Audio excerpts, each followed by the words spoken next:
High! So তোমরা অনেকেই আমাকে বলো যে, "দিদি একটা বাংলায় ভিডিও করো না, একটা বাংলায় ভিডিও করো না।" তো আজকে তোমাদের কথা রাখতে আমি বাংলায় একটা ভিডিও করছি। দেখো এখানে দুটো কার্ড আমি সাফল করে রেখেছি। তোমার পার্টনারের কি এনার্জি, এটার দ্বারা আমি তোমাকে এক্সপ্রেস করব। ঠিক আছে? এক্সপ্লেন করব। So that death.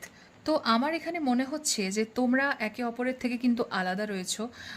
অবশ্যই কোনো সম্পর্ক নেই। সম্পর্কটা শেষ হয়ে গেছে, যেটা তোমার এনার্জিকে অবশ্যই ভীষণভাবে ক্ষতিগ্রস্ত করেছে, ভীষণভাবে ড্রেন্ড করেছে, ভীষণভাবে প্যানিক হও, ভীষণভাবে চিন্তা করো এই জিনিসটা নিয়ে। তোমার পার্টনারের লাইফেও কিন্তু সেম একটা পরিবর্তন এসছে। ঠিক আছে?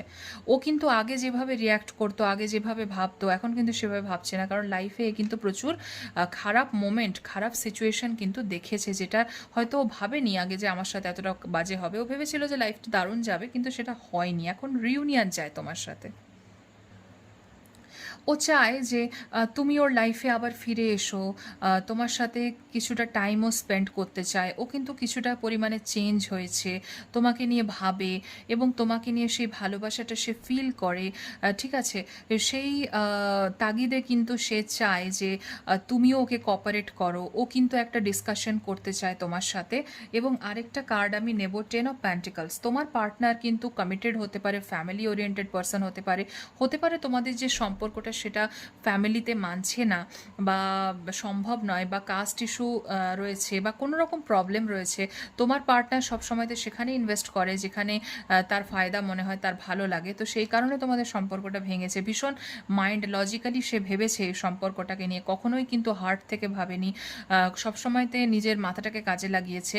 তো নিজের মাথাটাই এখন তার ফাটিয়ে দিতে ইচ্ছে করছে, এমন তার জীবনের সাথে হচ্ছে। ঠিক আছে? Jokes part. King of pentacles. তো দেখো এখানে আমার মনে হচ্ছে যে তোমার পার্টনার কিন্তু কখনোই ভীষণ স্লো। ঠিক আছে? কখনোই কিন্তু যে উঠে উঠে গিয়ে একটা কিছু করে ফেলি, একটা কিছু উত্তর দিয়ে দিই, এরম ধরনের পার্সন নয়।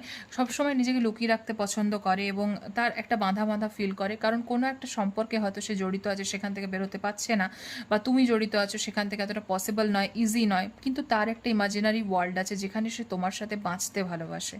তার জীবনে যা কিছু প্রবলেম, সেটা তোমার মুখটা দেখলে মনে হয় তার সব ঠিক হয়ে যাচ্ছে। কারণ হিলিং প্রসেস এখানে একটা চলে। হিলিং একটা প্রপার্টি তোমার মধ্যে রয়েছে, তোমার সোলের মধ্যে রয়েছে, যার জন্য তোমার পার্টনার বারে বারে ফিরে ফিরে তোমার দিকে তাকায়। সে তোমাকে কখনোই ভুলতে পারে না। সে লাইফের সাথে তোমাকে কখনোই আলাদা করে দেখতে পারে না। ঠিক আছে? কারণ তার মনে হয় যে তোমার মধ্যে কিছু তো ব্যাপার আছে যেটা হয়তো অন্যের মধ্যে নেই।